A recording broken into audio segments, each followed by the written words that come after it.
Leader of the Opposition. Mr. Speaker, the Prime Minister is weak and he's lost control.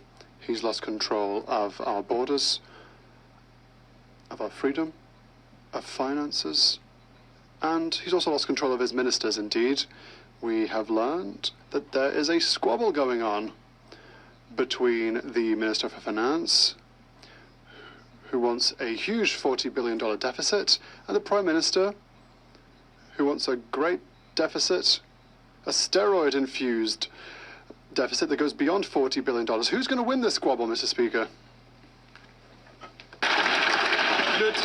The Right Honourable Prime Minister.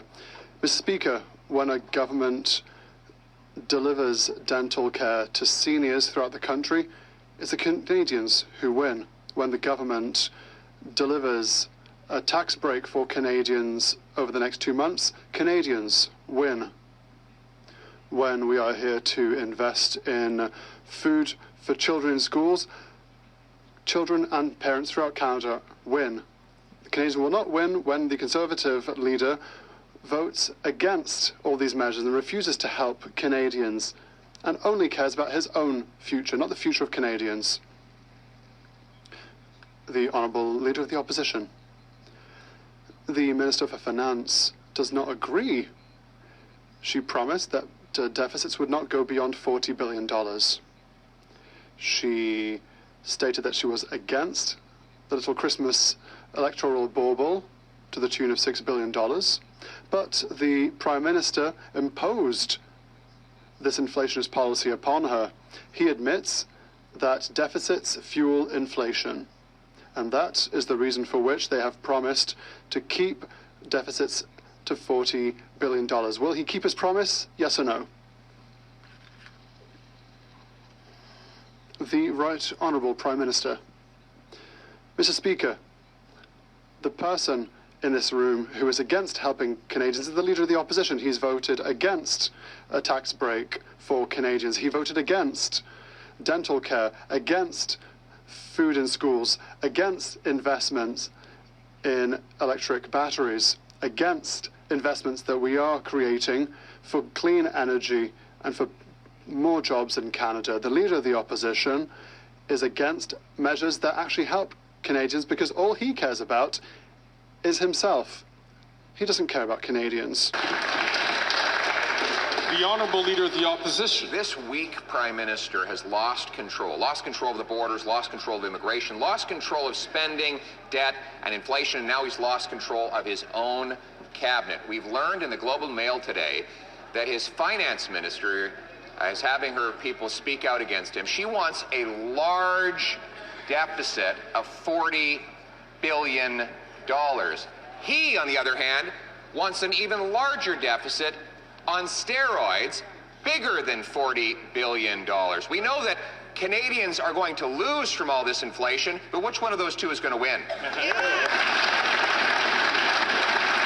The Right Honourable Prime Minister. Mr. Speaker, Canadians lose when the Conservative leader votes against a dental plan for seniors. Canadians lose when he stands against a tax break for all Canadians over the next few months. Canadians lose when he blocks a school food program that's going to save parents $800 on groceries while putting more food in kids' bellies. Every single time the Leader of the Opposition gets up in this House, he stands against supports for Canadians, against growing the economy, against supporting a better future for all Canadians, because he's only in it for himself.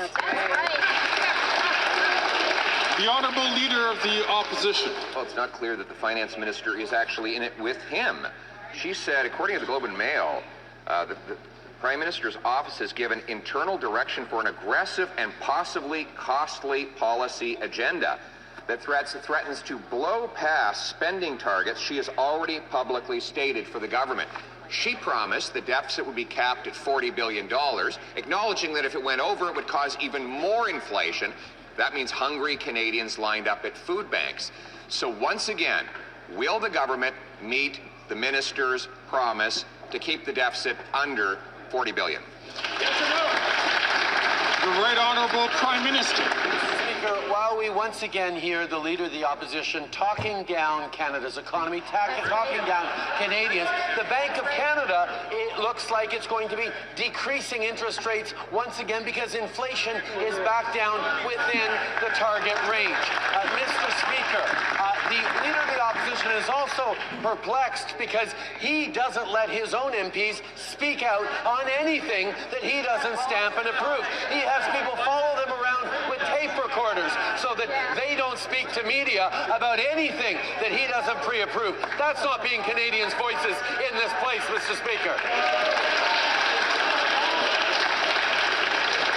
We were doing so very well for the first number of questions in terms of members respecting that only one of their colleagues at a time had the floor. I'll ask members to please withhold their comments and let the one member speak and the one member answer. The Honourable Leader of the Opposition. Mr. Speaker, this Prime Minister has admitted that deficits drive inflation. His minister admitted the same thing. That's why she said the deficit would not go above $40 billion. That was her guardrail. They weren't going to smash into that guardrail. She's like a bus driver saying she's going to come just short of hitting that $40 billion guardrail, and then some crazy lunatic comes in, grabs the steering wheel, and jerks it sharp to the left through the guardrail. Does he realize there's 41 million Canadians that are going to go off the cliff in that bus?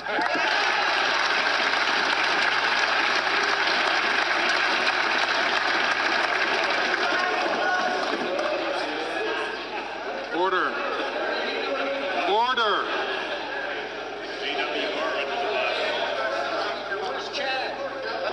Colleagues, the longer I take to get order in this place, the shorter question period in terms of the number of questions we'll have to ask. I ask for members, please, exercise discipline. The Right Honourable Prime Minister. Mr. Speaker, while the Leader of the Opposition continues to talk down Canadians and the Canadian economy and indeed Canada, let me once again put it on the record. Canada is the best country in the world. And we, as Canadians, are stepping up, got us through the pandemic. Canadians got us through the challenge of high inflation. Canadians will keep building a positive future for themselves by being there and showing up for each other. Unlike the Leader of the Opposition, who's voted against every measure that has been put on the table to support Canadians over the past years and continues to be in it only for himself.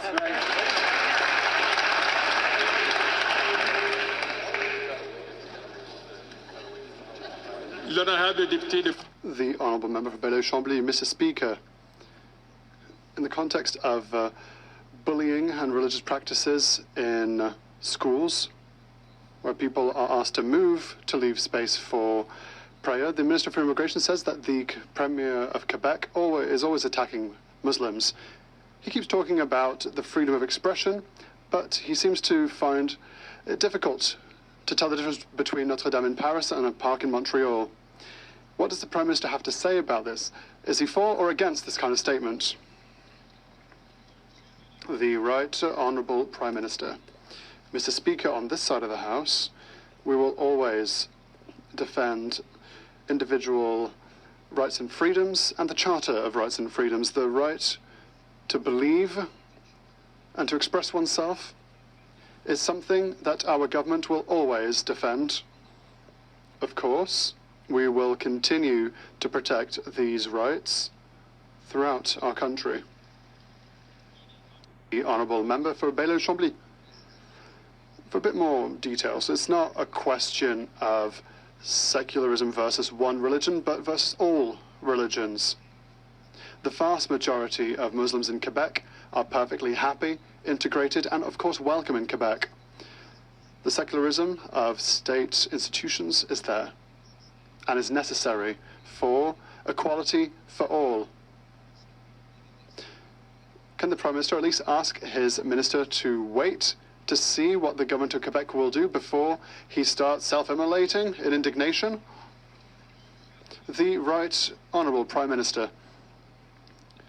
Mr. Speaker, Quebecers, like all Canadians, cherish individual rights and freedoms, the freedom of expression, the freedom of belief and credence, the right and freedom to assemble. We have fundamental rights and freedoms that we will always defend.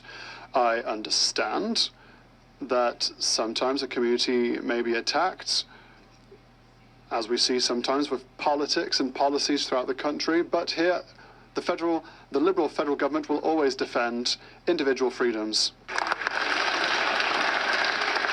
The honourable member from Burnaby South. Mr. Speaker, get this.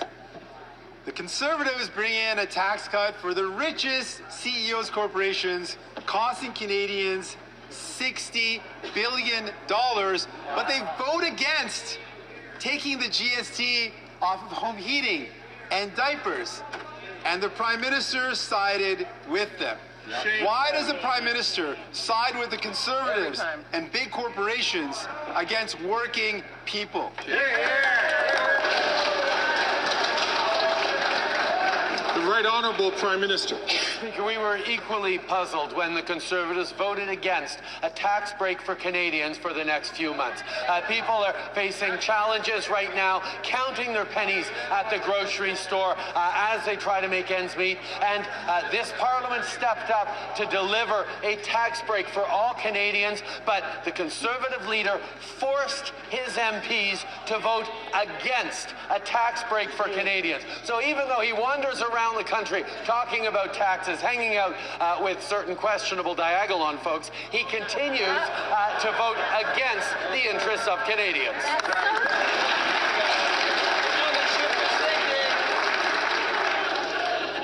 Alors, s'il vous plaît. Order, please.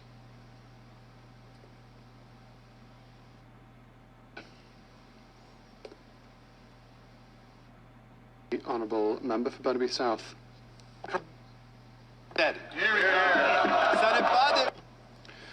Mr. Speaker, make it make sense. The healthcare system is collapsing and the Prime Minister is sitting on his hands.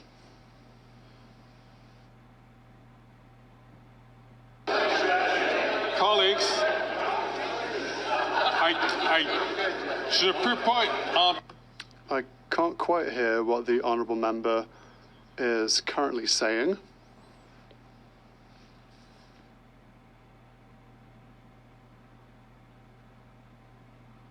Please. I ask the honourable member for Burnaby South to start his question again. The Prime Minister's excuses instead. Make it make sense, Mr. Speaker. The healthcare system is collapsing and the Prime Minister is sitting on his hands. Currently, 7 times out of 10, François Legault encourages Quebecers to pay for their healthcare. Does the Prime Minister find this acceptable? If so, why? And why is he abandoning people?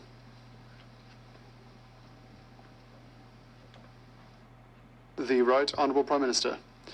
Mr. Speaker, we will always respect provincial jurisdictions.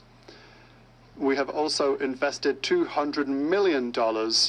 We will invest $200 billion over the next years in healthcare throughout the country to deliver a greater number of general physicians with stronger healthcare, better mental health care, and better support for our workers.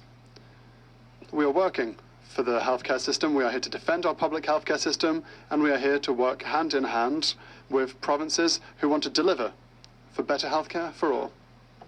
The honourable member for Thornhill. We know the Prime Minister has lost control of spending, and now we see he's lost control of his own minister. We have a finance minister who won't tell us what the deficit is, and a Prime Minister who doesn't think about monetary policy, and that seems like a match made in heaven. But then again, maybe not. The Globe and Mail reports that, quote, tensions have risen between the Prime Minister's office and the Finance Minister's department, saying that the current dynamic appears to be similar to what happened with Bill Morneau before he quit. The Prime Minister bullies females and he bullies finance ministers, and now he's bullying a female finance minister. How much longer is she going to put up with that?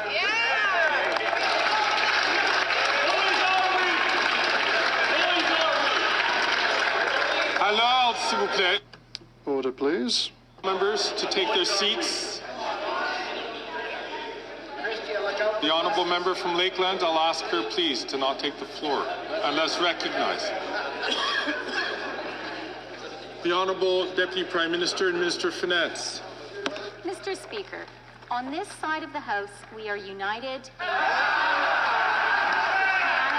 and Canadians.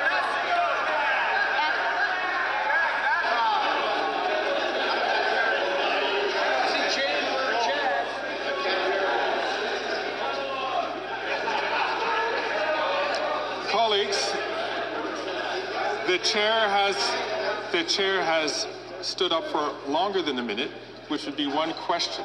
I'm going to ask members to control themselves. The Honourable Deputy Prime Minister and the Minister of Finance from the top, please.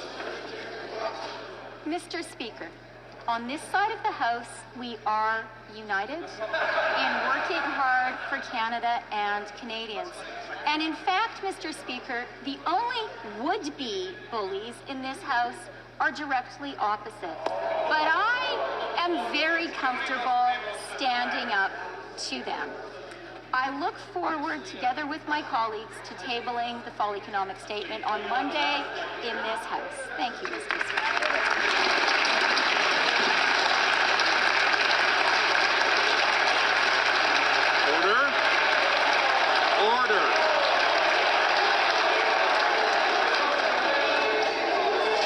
Order.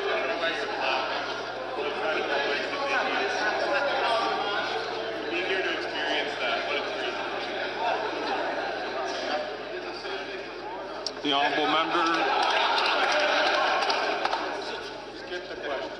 The honourable member for Thornhill. So awkward. I don't know why the finance minister takes all of this abuse from the prime minister. She told Canadians that the deficit wouldn't go past $40 billion. That was her own self-imposed guardrail. Now she says everything's fine as her political career collapses, and so does her credibility, all because of this prime minister. 5 senior Liberal veterans and 3 political staffers confirmed to the Globe that the tensions have risen between her office and the PMO over spending. These are the same people who last summer said that she couldn't communicate. We know what the Prime Minister thinks of her, but why does she still have confidence in him?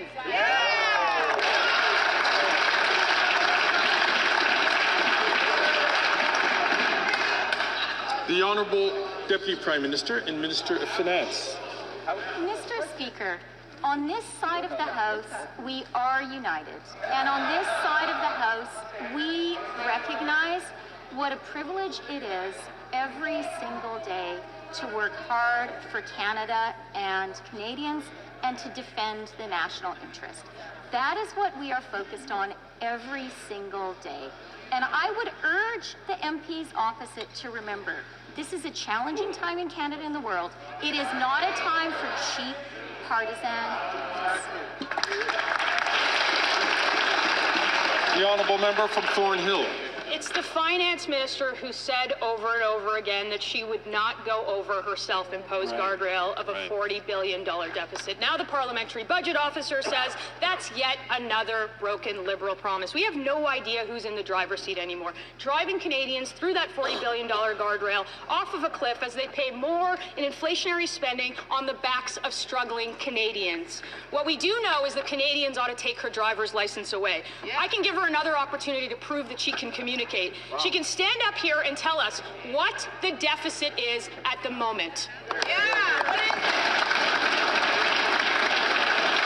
Honourable Deputy Prime Minister and Minister of Finance.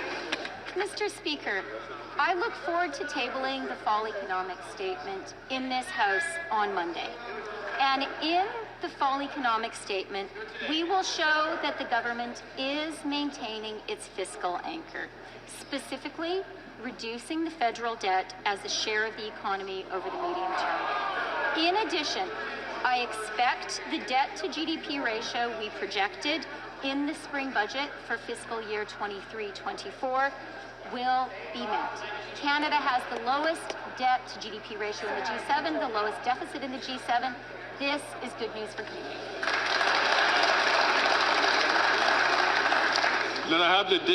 The honourable member for Bellechasse, Les Etchemins-Lévis. Unable to table a single balanced budget in 9 years, unable to keep the promise to keep the deficit under 40 billion, the finance minister is above all unable to convince her leader to abandon inflationary spending. there are major tensions between these two, according to the Globe and Mail. The Prime Minister is losing control of public finances, borders, his caucus, and even his cabinet. Can he do any good and at least tell us how much the deficit exceeds the announced $40 billion?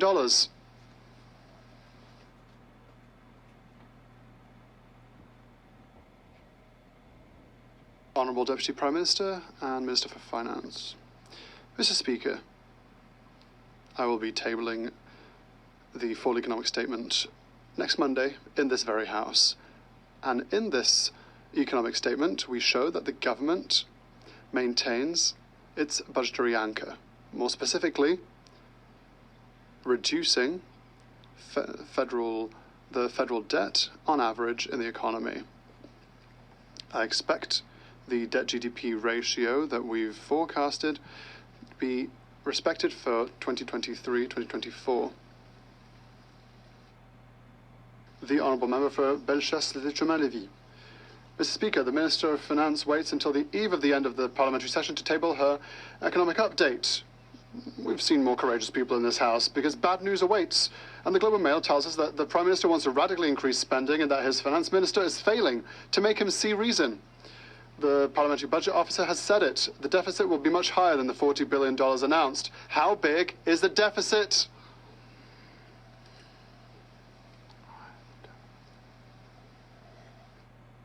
The Honourable Deputy Prime Minister and Minister for Finance. Mr. Speaker, I am over the moon that the member across the way quoted the Parliamentary Budget Officer, because he and his analysis that concluded, and I quote, that the current budgetary policy is viable and sustainable in the long term. That's what the PBO said, straight from the PBO's mouth, which is objective. That's the truth of the matter, Mr. Speaker. The Honourable Member for Bellechasse-les-Chemins-Lévis. Well, the truth is that there's disorder in public finances, tension at the borders, discord in cabinet, dissatisfaction within his caucus. Canadians are tired of this worn-out, inefficient and spendthrift government. Even his finance minister no longer gets along with him, according to the Globe and Mail. It is time for him to ask the real question. Enough to do work? How high and how big is the deficit?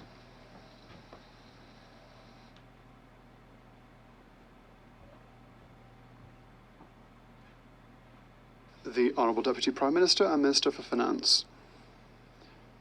Mr. Speaker, I will be tabling the economic statement next Monday here in this very chamber. And in this fall economic statement, we show that the government will maintain its budgetary anchor. It will reduce its federal debt level in the economy in the medium term. The debt-GDP ratio that we forecasted for 23-24 will be maintained. The Honourable Member for Lac-Saint-Jean. 3 Chilean asylum seekers escaped from the Laval Immigration Holding Centre. These are people who are linked to international organised crime and are subject to removal orders.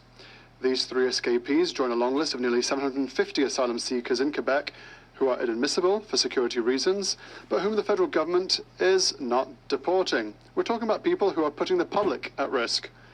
How can the government justify such huge loopholes in the monitoring and deportation of asylum seekers with criminal pasts? The Honourable Minister for Public Safety. Mr. Speaker, of course we share the concerns of our colleague when it comes to the circumstances of what happened at the Laval Immigration Holding Centre.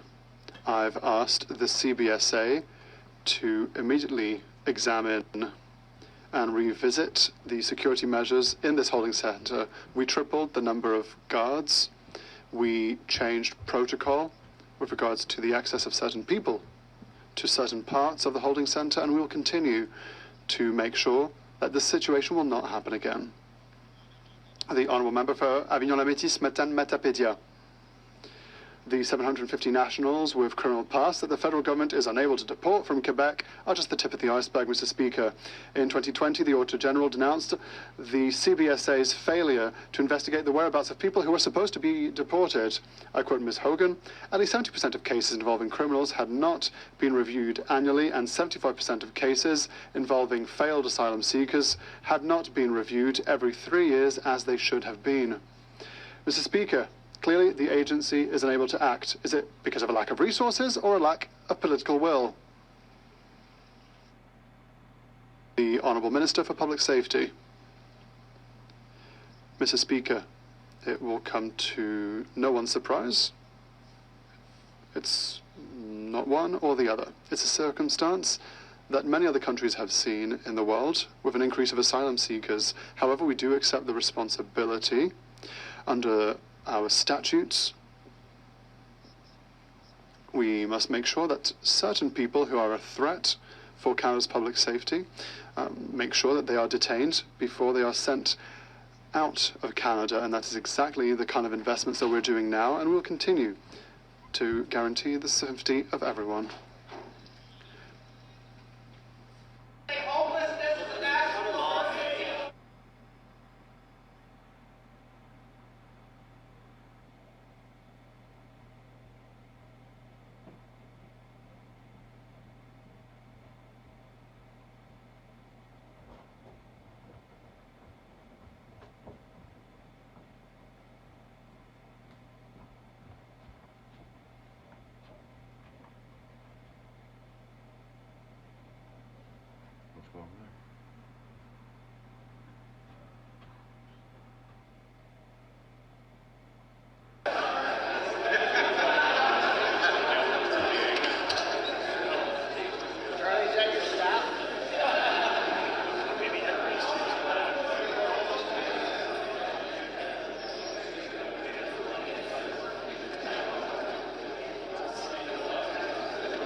The Honourable Member for Avignon-la-Métis, Matane-Matapédia.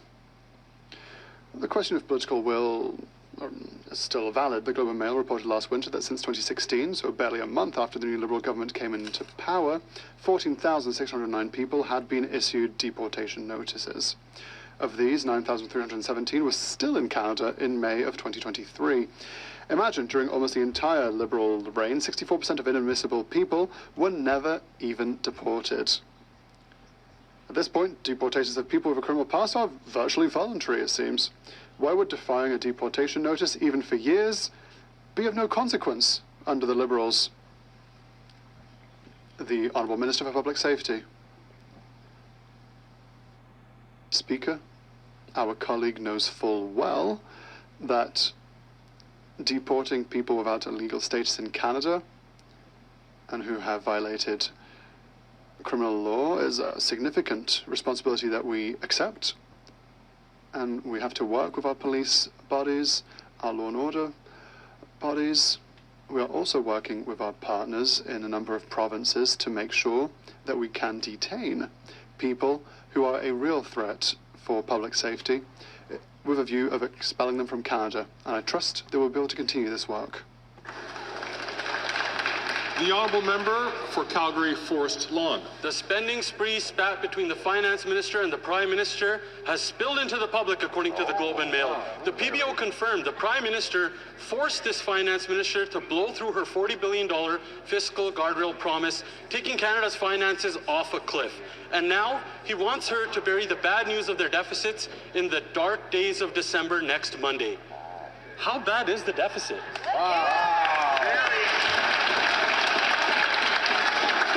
The Honourable Deputy Prime Minister and Minister of Finance. I'll ask the Honourable Member to please take his seat.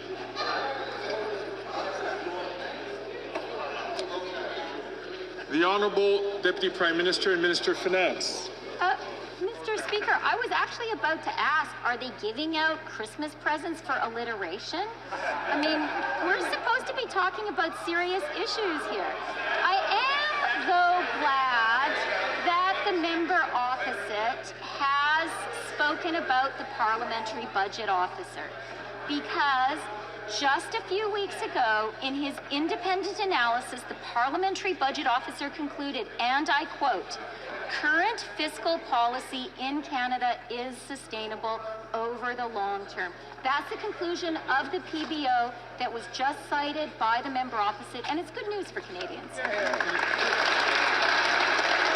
The honourable member for Calgary Forest Lawn. Well, Canadians can't have Christmas because she can't do math. And the Prime Minister lost control of Canada's finances and forced this finance minister to cover their devastating deficit.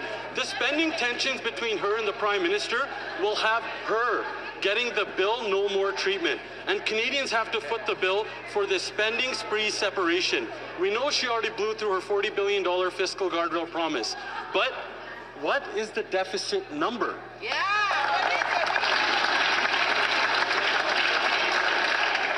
The Honourable Deputy Prime Minister and Minister of Finance. Mr. Speaker, I do really look forward to tabling the fall economic statement in this House on Monday. And in the fall economic statement on Monday, we will show that the government is maintaining its fiscal anchor, specifically reducing the federal debt as a share of the economy over the medium term. In addition, I expect the debt to GDP ratio we projected in the spring budget for fiscal year 23-24 will be met. Canada has the lowest debt to GDP ratio in the G7. We have the lowest deficit, and this is good news for Canada and Canadians.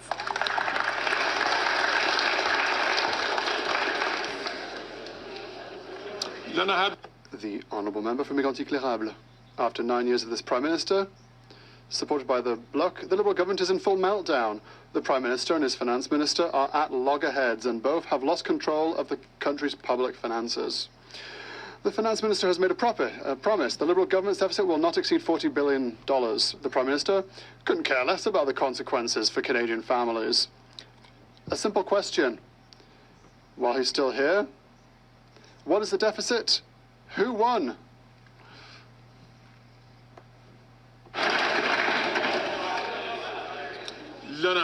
The Honourable Deputy Prime Minister and Minister for Finance.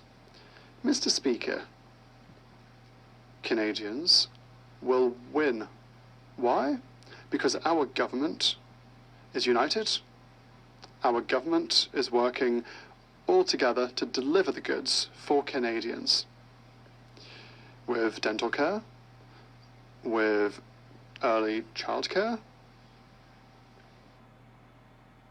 with medicine for Canadians. We are here for Canadians, and we are proud to be here for them, and we do it as a team.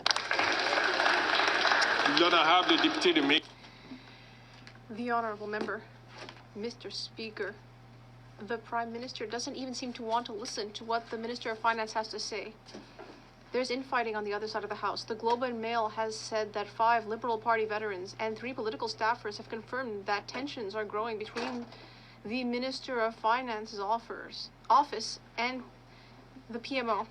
We know that the Minister of Finance really wants to keep things at her already high level of $40 billion for the deficit, but the Prime Minister wants it to go to an even more shocking level. Will the Minister of Finance keep her word and state that finally she's sticking to the $40 billion deficit? What is the deficit? The Honourable Deputy Prime Minister and Minister of Finance. Mr. Speaker, we'll be tabling the fall economic statement on Monday in this very House. And in the fall economic statement next week, we will show that this government is maintaining its budget anchors. It's all about reducing the proportion of the federal debt in the economy over the medium term. The debt to GDP ratio that we stated in the spring budget will be respected. Thank you. The honourable member for Port Moody, Coquitlam. Canadians are hurting, and we saw it expressed in the gallery today. Renters in Canada are facing exploitation and eviction because of corporate greed. Jam on the Conservative. Colleagues, I'm having difficulty hearing the question. It is not for the chair to agree or disagree with the content of the question, but to making sure that it does follow the rules. I'm asking members to please restrain themselves. The honourable member from Port Moody Coquitlam from the top, please. Canadians are hurting, and we saw it expressed in the gallery today. Renters in Canada are facing exploitation and eviction because of corporate greed.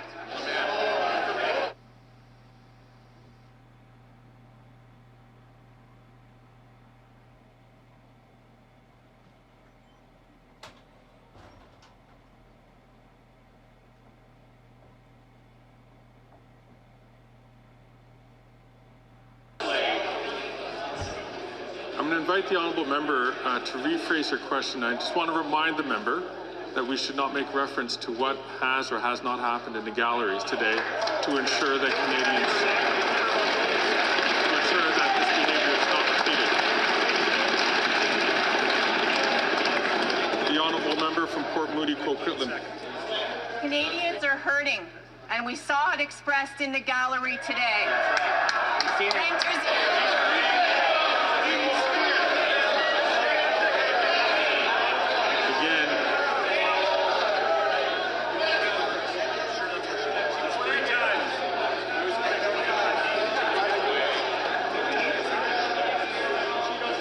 Order. And I hope the honourable member can understand and can hear my voice when I do say that we should not make reference to what has happened in the gallery or not happened in the gallery. And I'll invite the honourable member to rephrase her question for the last time before I move on. Canadians are hurting, and we saw in Ottawa today that it was expressed around homelessness. Yes, that's right. Renters in Canada are facing exploitation and eviction because of corporate greed. It's so bad, a class action lawsuit has started against corporate landlords, accusing them of price fixing using the AI program YieldStar. For months, New Democrats have called on the Liberals to protect renters. But the Liberals and Conservatives chose to protect corporate profits over people. Why is the Prime Minister letting down renters and caving to corporate landlord CEOs?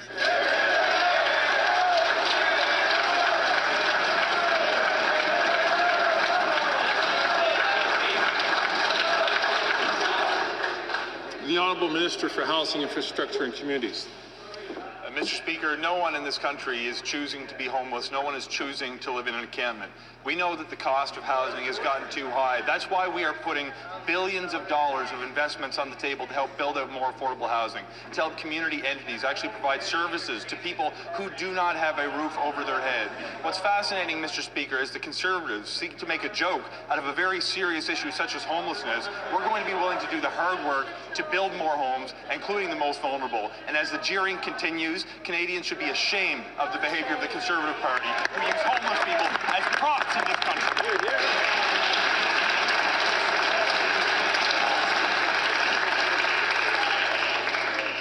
The honourable member for Skeena Bulkley Valley.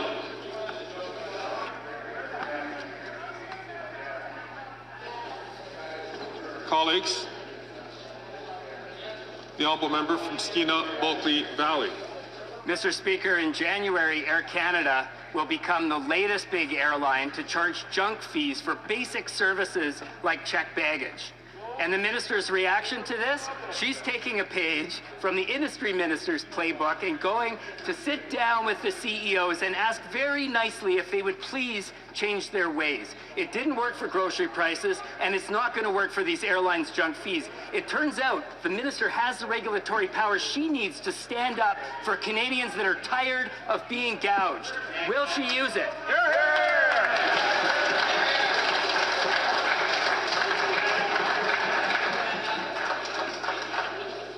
The Honourable President of the Treasury Board and Minister of Transport. Mr. Speaker, the honourable member opposite actually has it inaccurate. If I could clarify, we are extremely concerned with airlines putting forward junk fees, and the Minister of Finance has specified this in successive budgets. I will be speaking with the airline executives I will be calling them out for charging these extra fees. Canadians want excellent service, not excellent fees, and our government will be standing for passengers and Canadians every step of the way.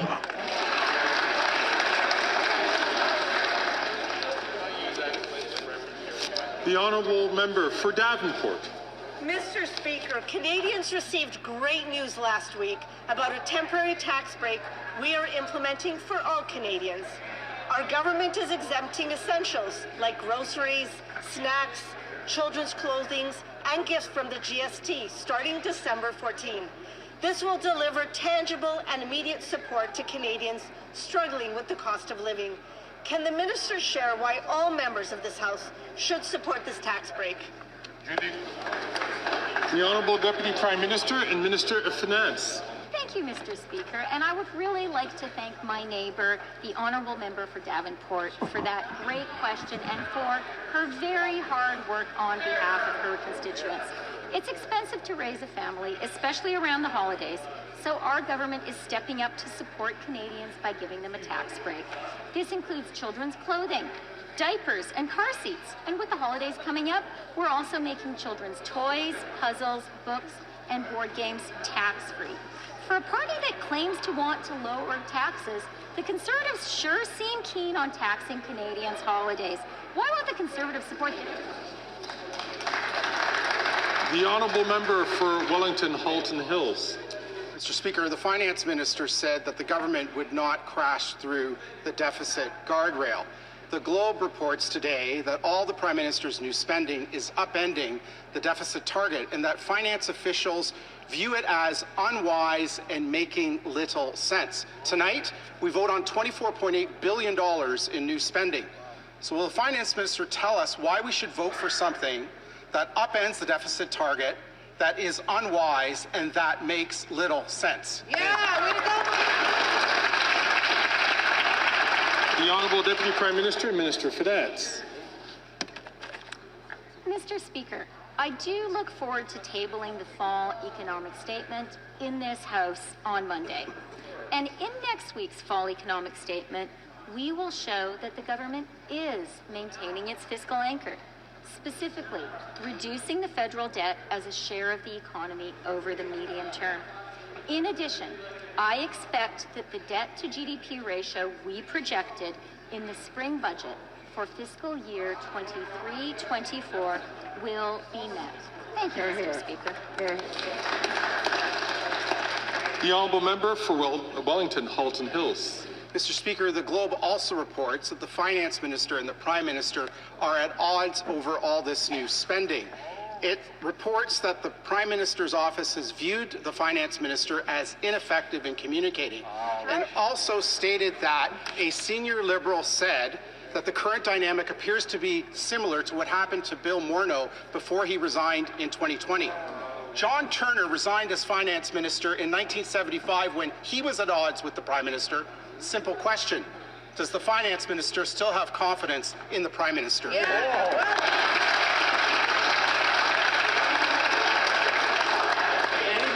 The Honourable Order.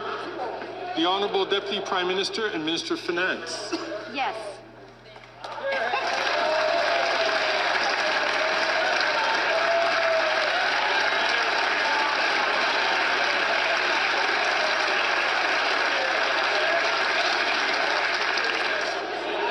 Order. The Honourable Member for Peterborough Kawartha. According to the Globe and Mail, the Finance Minister herself said the radical Liberal spending risks blowing past her promised fiscal guardrails. So she has a choice. She can break rank and join the Liberal minister graveyard like the former Finance Minister Bill Morneau, or she can abide by this weak Prime Minister and drive Canadians off of a fiscal cliff. Which one?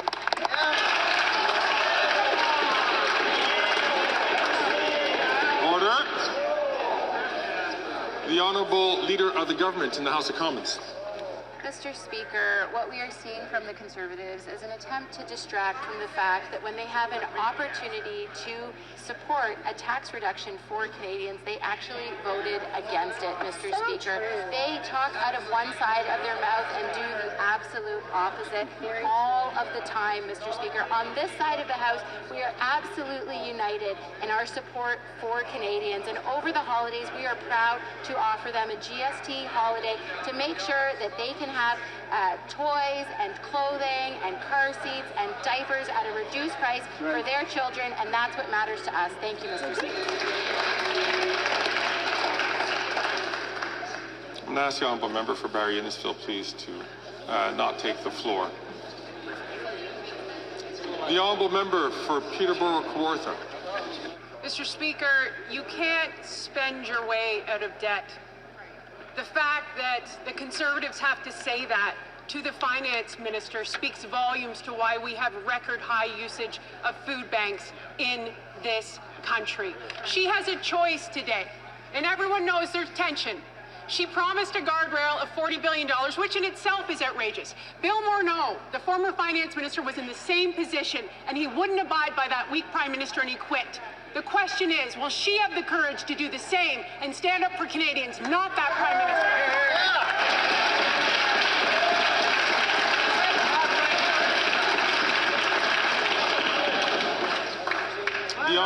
The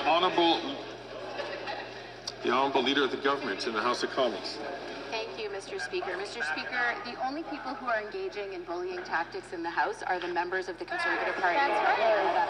Mr. Speaker, if they truly cared about supporting Canadians through these tough times, they would have voted in favor of the GST tax break over the holidays. But this is par for the course with those members opposite. They cry crocodile tears, but whenever it comes to helping Canadians, they oppose them. Whether it's the school food program that is already going to be supporting 200,000 kids across this country, the Canada Child Benefit that puts up to over $7,000 a year in the pockets of Canadian families, they oppose it. Mr. Speaker, we are united in our support for Canadians, and we will continue to stand up against those.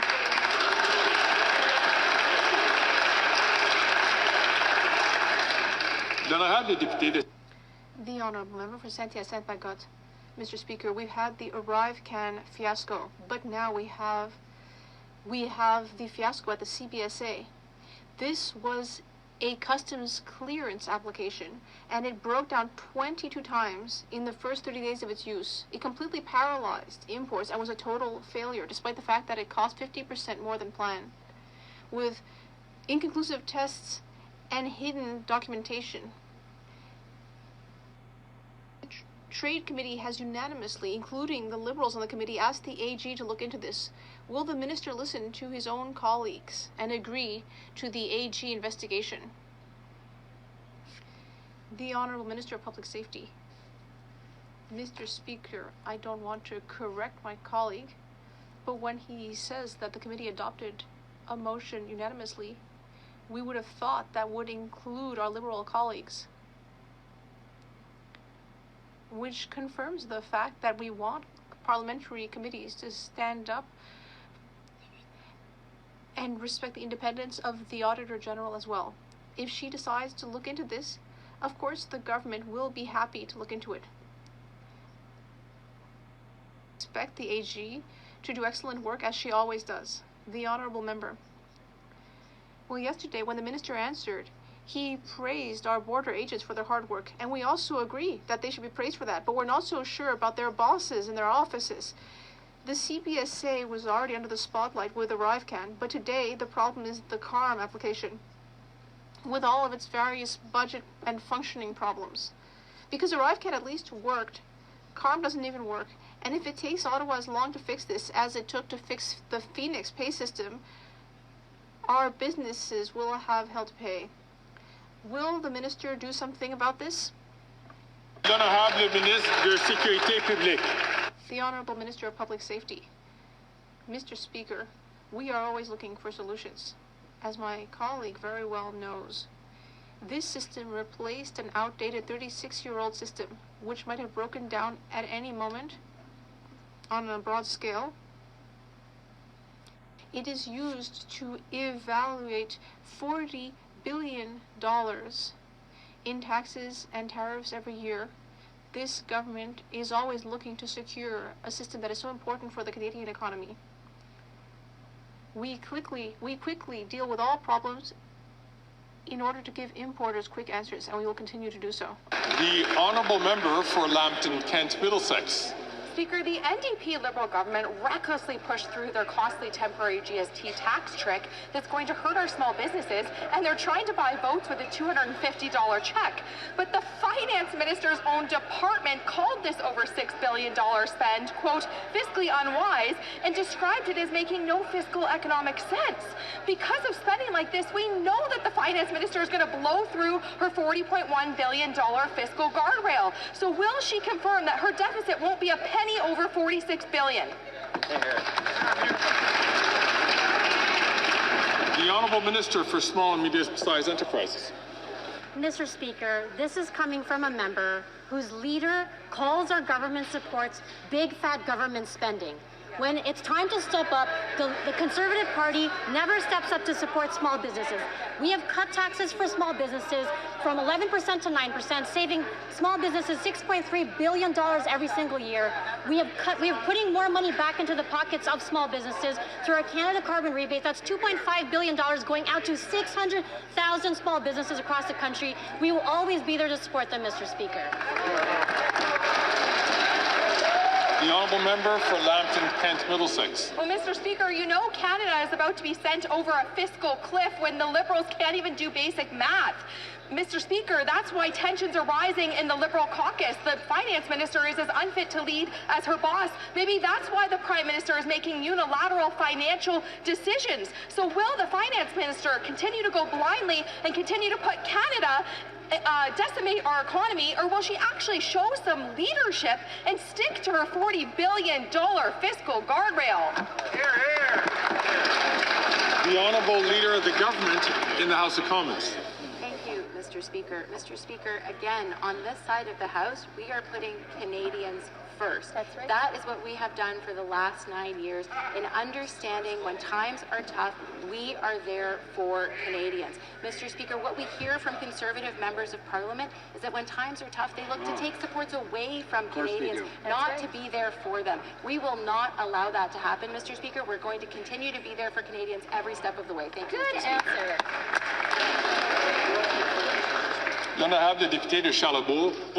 The Honourable Member for Charlebourg-Saint-Charles.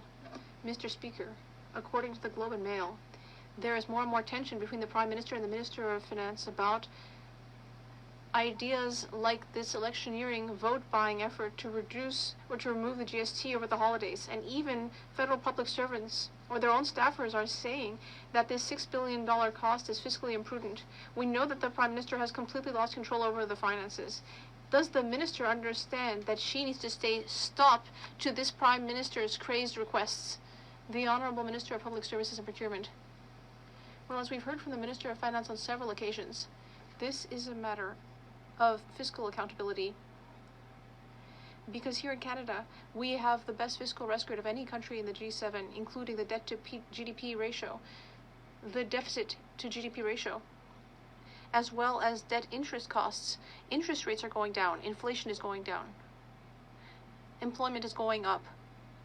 What's really irresponsible is to do as the Conservatives are doing. They keep repeating that it's hard for Canadians to get by right now, but they're actually trying to make their lives even harder. The Honourable Member for Fleetwood Port Kells. Thank you, Mr. Speaker. Our government made a great announcement to support Canadians over this holiday season because the holidays should be a stress-free period for Canadians. However, we're going to ask the Honourable Member to start again.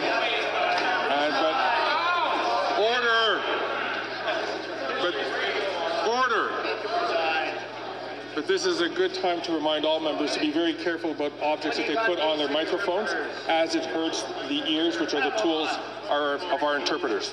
The Honourable Member from Fleetwood Port Kells from the top. Thank you, Mr. Speaker. This isn't standing right there, you know. Anyway, government did make that great announcement to support Canadians over the holiday season. Holidays should be a stress-free period for all Canadians, but for some, this isn't the case, as spending can be a source of difficulty for some families. So we have a plan for that. But that would be the plan that the Conservatives voted against. Could the minister share more details about our government's plan to put more money in the pockets of Canadians?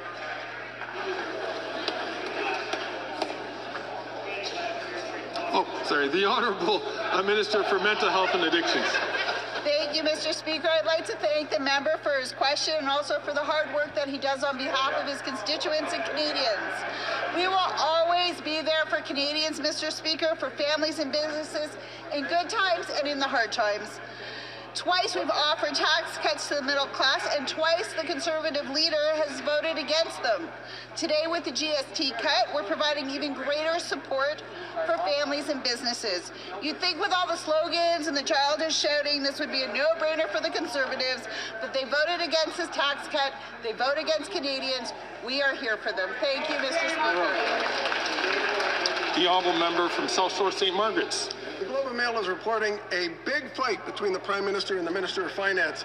They have blown through every deficit target every year, but apparently we ain't seen nothing yet. Just like what happened to the last Finance Minister, the Prime Minister does not care about this Finance Minister breaking her promise that the deficit would not be more than $40 billion. But hey, who cares when the Prime Minister fears for his political life? Simple question. Is the deficit more than $40 billion? Yes or no? Good question.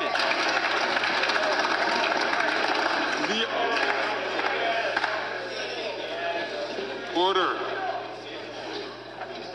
The Honourable Minister and Leader of the Government in the House of Commons. Thank you, Mr. Speaker. Mr. Speaker, again, what we see from Conservative members of Parliament is their attempt to distract from the fact that when given the opportunity to vote for a tax break for Canadians, they voted against it. They're traveling across the country saying that they're going to cut taxes, but at the very first opportunity to do that, they say no. And Mr. Speaker, this is actually a pattern of behavior because over the past 9 years, when we have brought forward other tax cuts for the middle class or benefits for Canadians, what do, Mr. Speaker? They vote against them. On this side of the House, we're going to stay focused on Canadians and delivering for them in their time of need. Thank you, Mr. Speaker. The Honourable Member from South Shore St. Margaret's. Well, there you have it, a real-life Thelma and Louise. The Prime Minister driving Canadians through the Finance Minister's deficit guardrail into the abyss. The Prime Minister is throwing the Finance Minister under the bus. And now, in the Globe and Mail, senior Liberals are throwing the Prime Minister's vote buying under the bus. It truly is hard to imagine a deficit number so bad that even senior Liberals are complaining. So what's the deficit number that is so large that even leaking Liberals are appalled?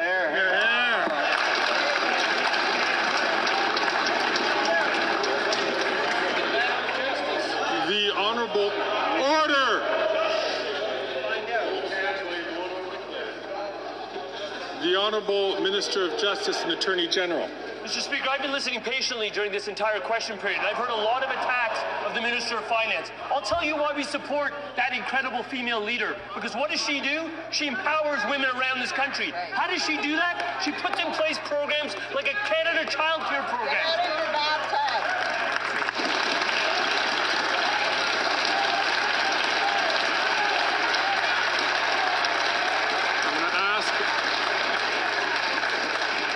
The Speaker stood up because the Honourable Member from Peterborough-Kawartha was... I'm going to ask the Honourable Member from Peterborough-Kawartha, please, to withhold herself while we listen to the Honourable Minister. The Honourable Minister... The Honourable Minister of Justice and Attorney General, start from the top. Mr. Speaker, I've been listening patiently for all of question period about attacks of the current finance minister. I'm going to tell you what a strong female leader looks like. A strong female finance minister empowers women to participate in our economy. How do you do that? You put in place and have the courage to put in place something like a Canada Child Care program that has resulted in 85% women's labour force participation rate in this country. That is an all-time high. That is what a feminist looks like. That is what a great woman leader looks like. That is what a great finance minister looks like. And that's somebody who will stand behind every single day in this chamber.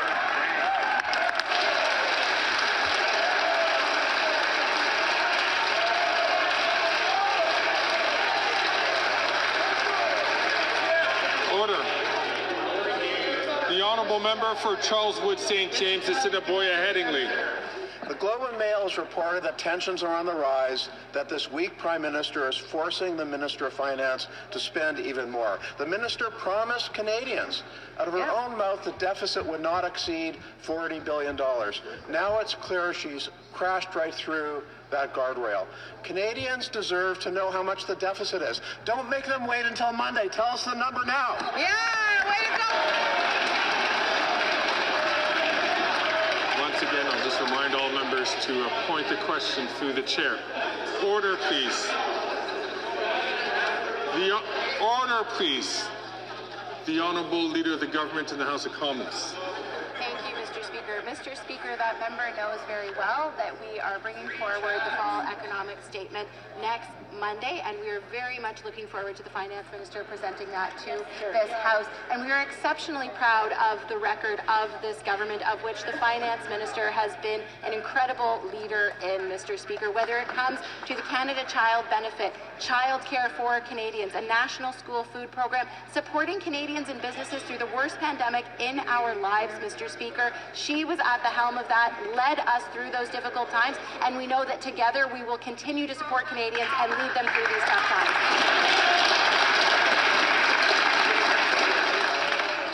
The honourable member for the Northwest Territories. Mr. Speaker, last week the Minister of Foreign Affairs announced a new Arctic foreign policy.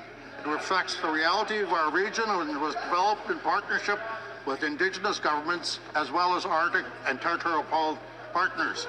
It strengthens our work here at home and our engagement with other nations, northern nations like Denmark, Finland, Iceland, Norway, Sweden, and the United States. They are Canada's like-minded Arctic partners and are all apparently countries that Conservatives have never heard of. For Northerners and Indigenous people who call the Arctic home to all Canadians, can the Minister tell us why she launched the foreign...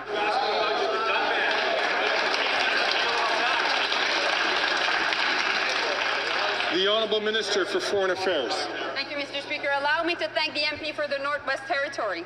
As the world is getting tougher, we need to get tougher. Yes. This Arctic foreign policy builds on the biggest investments in our defense in generations, more than the Conservative ever did. It puts people in the north first, allowing Indigenous peoples, particularly Inuit and Northerners, to be at the center of international relations affecting them. Russia and China are working together against our interest in the Arctic. This is something that we take seriously, contrary to the leader of the opposition that is not serious about defending our north and trivializing Northerners.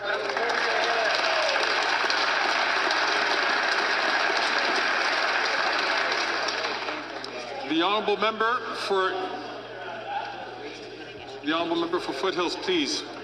I'm going to ask members to not have a conversation unless they want to take it behind the table.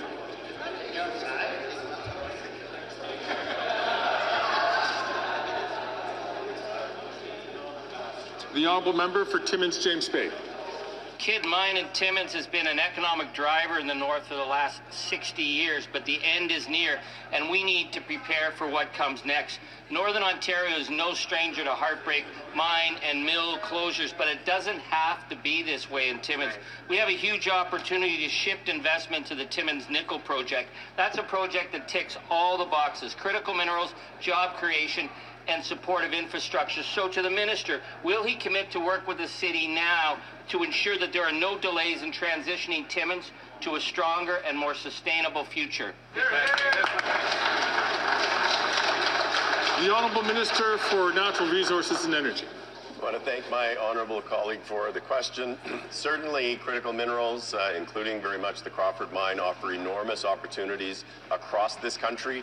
That is certainly true in Northern Ontario.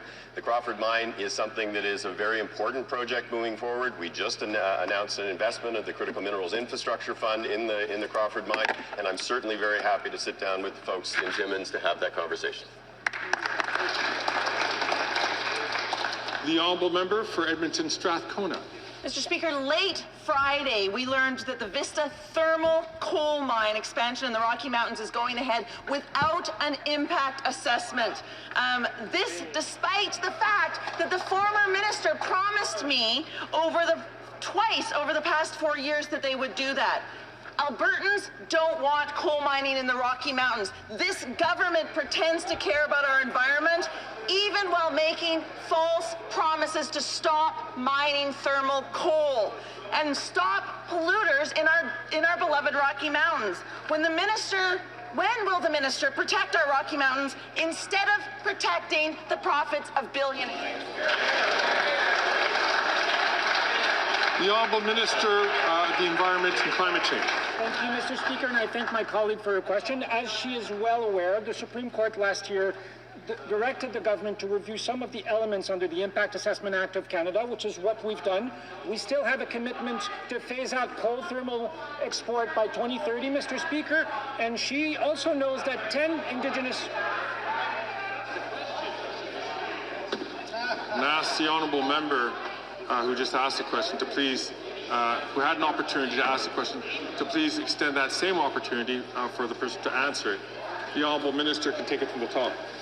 Thank you, Mr. Speaker. As my colleague is well aware, the Supreme Court of Canada directed the government to make some changes to the Impact Assessment Act of Canada last year, which is what we've done. We still have a commitment to ban the export of thermal coal by 2030, Mr. Speaker, and she also knows that 10 Indigenous communities are supporting this project, which is why, in the end, the Impact Assessment Act, the Assessment Agency of Canada decided that an evaluation was not necessary. Thank you. Good job. Colleagues, during statements from members,